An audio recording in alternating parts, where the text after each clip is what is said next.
Hello travelers, and welcome back to another episode of the Architect's Forge. In this episode, we're going to be looking at Hrodreiks, 13th Executor of the Master Plan. This is the named War Augur. So, to begin, let's look at the lore, and let's figure out who Hrodreiks is. Hrodreiks never wanted to be a War Augur. Descended from a minor noble lineage, he began his military career supervising militia on the northern border. But, to everyone's surprise, even his own, he did his job extremely well. He suffered few casualties, even when his unit was ambushed or faced unexpected, sticky situations.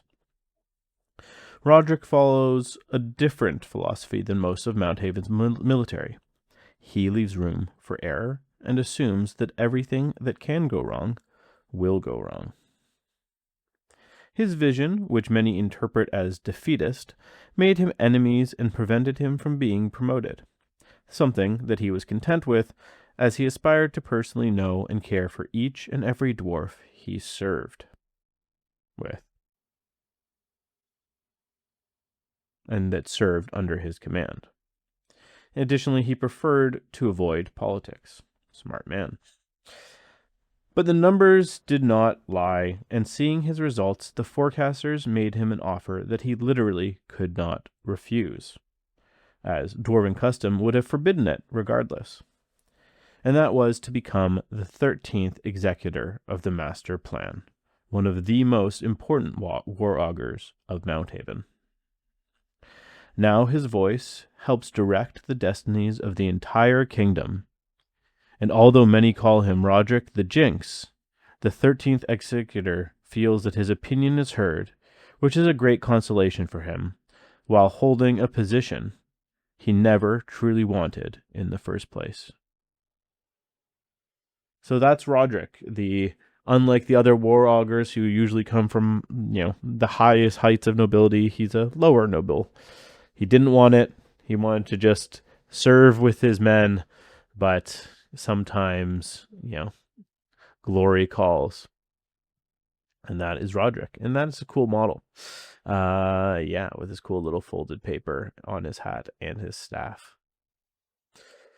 So we're going to now look at Hrodreiks and see how this, ability to predict the future and his mentality of war plays out in his profile. Before you do, if you are enjoying this video and the other videos on the channel, please remember to like, follow, and subscribe.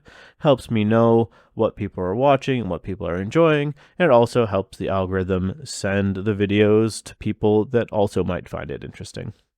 Additionally, if you're interested in supporting the channel financially, there is a link to Buy Me a Coffee in the description below, as well as an affiliate link. So if you are buying anything from the corvusbelli store, like for example the Mounthaven release bundle, you can use that affiliate link, and then the channel will get a little bit of support from the corvusbelli store.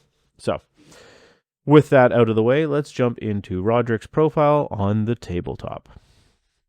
And we'll start by looking at his basic stats. Hrodreiks comes in like the War Augur at a 25 points, which is the moderate cost with a, at the low end of officers. And, as that implies, he is in fact an officer, and with that he will bring a command token, which is always good. The dwarves do seem to have some solid command abilities, so the more command tokens, the better. He is slow with that nice dwarven speed of 2/2 and a charge of 8, but it's to be expected at this point. What he does, though, have is a high wounds. He has 5 wounds, which is a very high amount of wounds for a character, which will make him, pretty survivable even when he's walking around on his own. He has a pretty good willpower of orange, so he's unlikely to break, and, should be able to pass some of those intimidating checks and whatnot better. And he has a good morale of 2, much more than the, standard 1 we've been seeing in all the other dwarf units, pretty much. As would be expected of a named character, you can only bring one of them. There is only one Hrodreiks. He has the Join Dwarf Infantry keyword, which will allow him to join any of the Dwarven Infantry we've seen to date, and likely any that we expect to see in Wave 1. And the final keyword he has is the preferred terrain rugged. So this will help prevent him getting slow from moving through rugged terrain, which is good because getting slow on a 2/2 model is very debilitating. Of note, he does actually have one conquest, even one unattached, which means if you're choosing to walk him around on his own, which you may choose to given his defense and at least one of his abilities, he can still be contributing to scenario. So with that, let's look at his attack, which is a bit more interesting at least than the War Augur. His attack is a red, 2 orange, a blue, and the ability to stress to add a yellow. So with that, you're looking at about 2.38 hits with a max of 4, or 2.75 with a max of 5 if you choose to stress.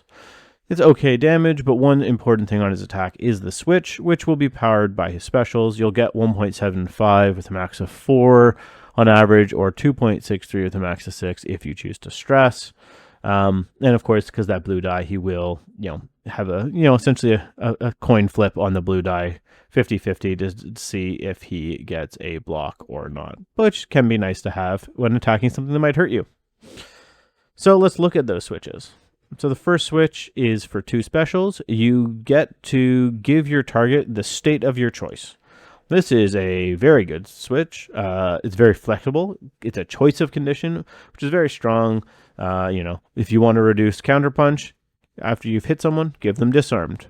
If you want to increase the chance they demoralize because you're winning combat and are going to put them over their cap, give them frightened. Is this part of a double tap? Maybe you set up that right after a Hrodreik goes, another unit's going to activate from the War Augur's ability. So maybe you want to give the enemy unit vulnerable because that unit's also about to hit them. So you want to, really double down on the damage. It's really up to you, and that flexibility is very powerful. You have a fairly good chance, on average you don't get it, but if you do stress, you are likely to get at least one. And hey, sometimes maybe you're just going to dump a bunch of conditions on somebody if you get lucky and got a lot of specials.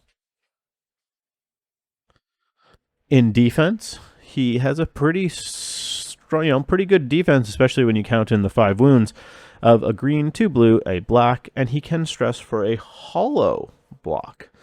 So he will average 2.13 blocks with a max of 5. Pretty good defense, and it has a higher spike. Being able to spike up to 5 if you get really lucky is quite nice. But it's good, reliable defense. When coupled with his high wounds, it's pretty good. He will average 0.63 hollow shields off that die roll, and of course, he can guarantee one by stressing. And that becomes important for his switch, and his switch is triggered on a hollow shield, and it's quite straightforward. Your attacker just gains a stress. Giving opponents stress in their activations can be very strong because it can even force enemies to flee. Flee even if you lose combat. Hrodreiks can lose combat and maybe he gets pushed back, but if you've given your opponent a stress or 2 or pushed them over their cap, it can be very good at making it so they flee even on their own turn. The fact that you can guarantee one by stressing is very good.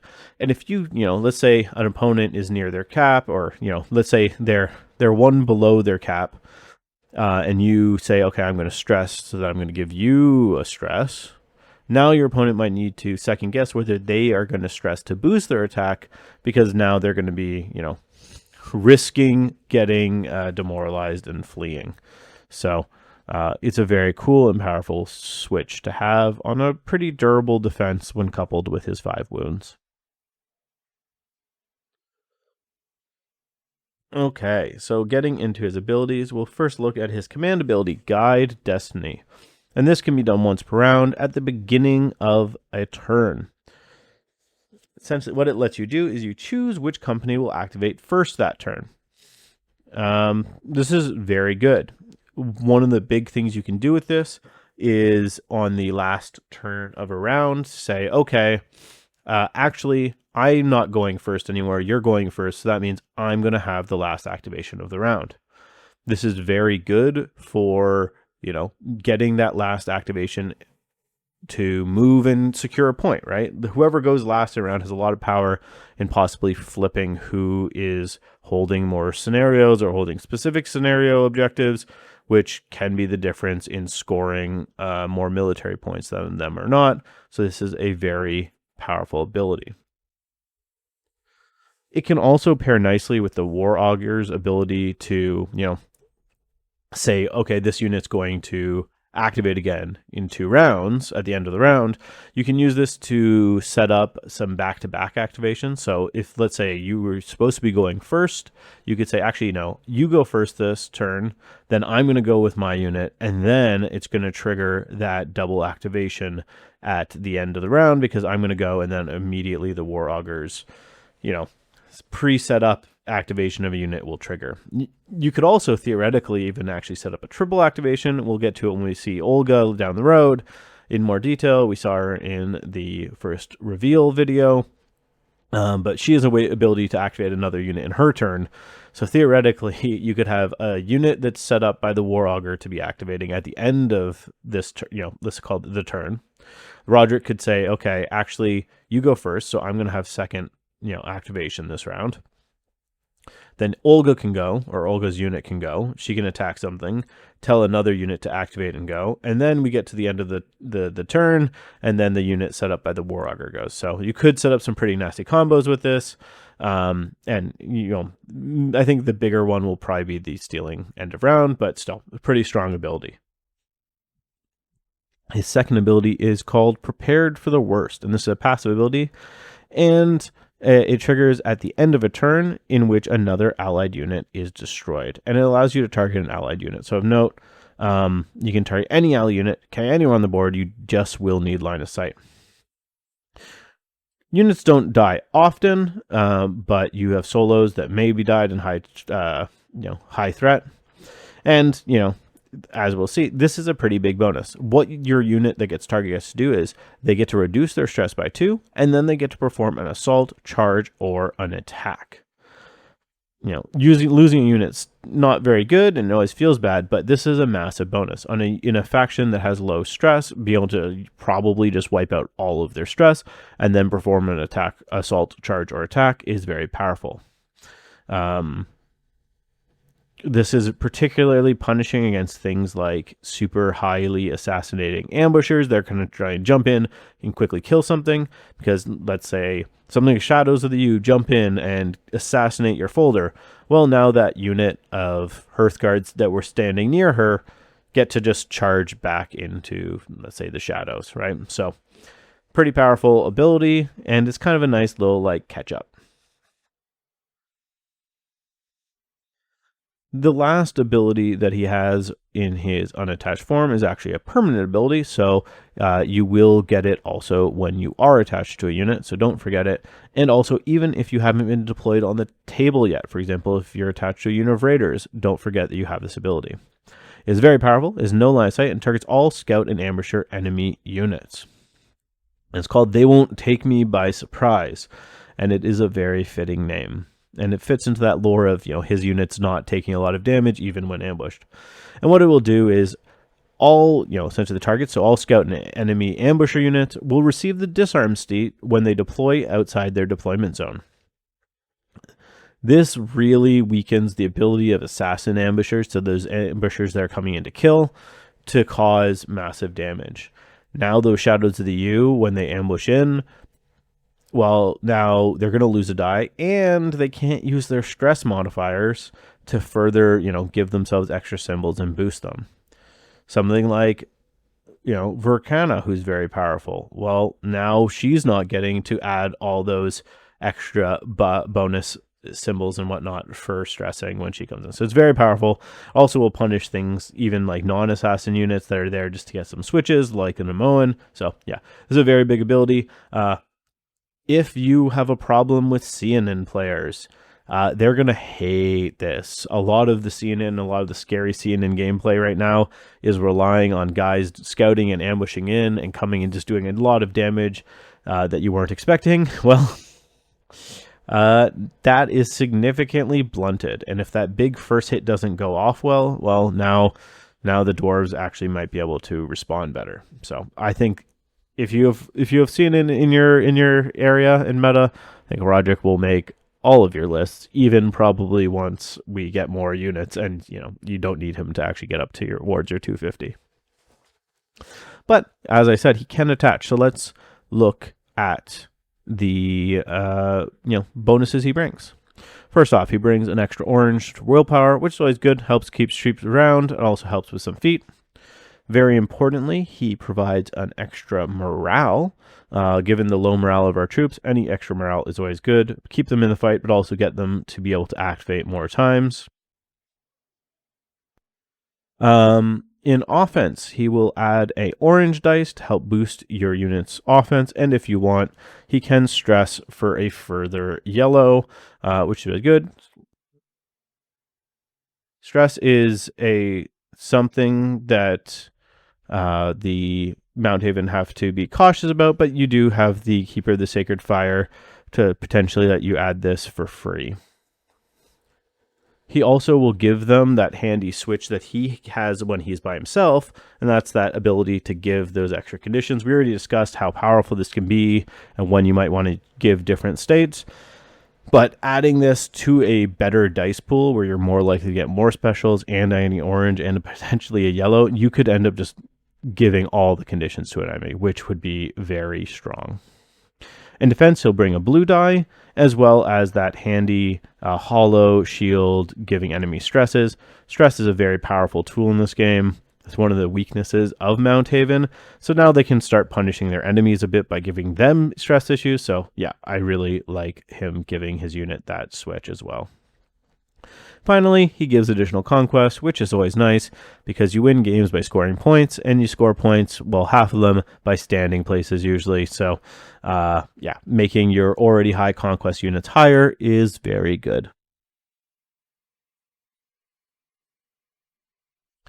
In terms of skills in his attach form, he does have prepared for the worst again, so that's the ability to allow another allied unit to reduce stress and assault, charge, or attack when another ally is killed. So it's good that you get that no matter what.